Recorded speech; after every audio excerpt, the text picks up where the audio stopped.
ఇయాలైతే మీ అందరి కోసం పట్టుకొచ్చిన most requested recipe malida ఉండలు. నాకు ఈ కమెంట్ చూసేంత వరకు ఎరకలేదు మలిదా ఉండలుగా గింతమంది ఫ్యాన్స్ ఉన్నారని. నా చిన్నప్పుడైతే బతుకమ్మ పండుగకి మా నాయన మాకు గింత పెద్దగా మలిదా ఉండలు చేసేది.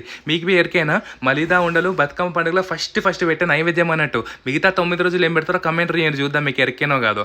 చాలా మంది బియ్యం పిండితో చేస్తారు, గోధుమ పిండితో చేస్తారు. మేమైతే ఇలా గోధుమ పిండితో చేస్తున్నాము, అది కూడా ఆశీర్వాద్ గోధుమ పిండితోని. జర్రని నీళ్ళు పోసుకొని మంచిగా చపాతి పిండిలాగా తడుపుకొని నెయ్యి కొట్టేసుకొని కాల్చుకోవాలన్నట్టు. ఇక కల్వంలో చిన్న ముక్కలు చేసుకొని వేసుకొని దాన్ని దంచిన తర్వాత దాంట్లోనే జర బెల్లం చూర కూడా వేసి మంచిగా దంచుకోవాలన్నట్టు. అదంతా గిన్నెలు తీసినాక ఏం చేయాలి, మనం మంచిగా ఇలాచి పొడి వేసుకోవాలి. తర్వాత మీ ఇంట్లో ఏం డ్రై ఫ్రూట్స్ ఉంటే అవి వేసుకోవచ్చు. మా నాయనమైతే డ్రై ఫ్రూట్స్ ఏం వేసేది కాదు, కానీ అదే మస్తు టేస్ట్ అనిపించేది. ఇక అందులోనే కొబ్బరి పొడి వేసుకొని జర్రంతా నెయ్యి పోసుకొని కలిపేసరికి మనకు తడిస్తుంది.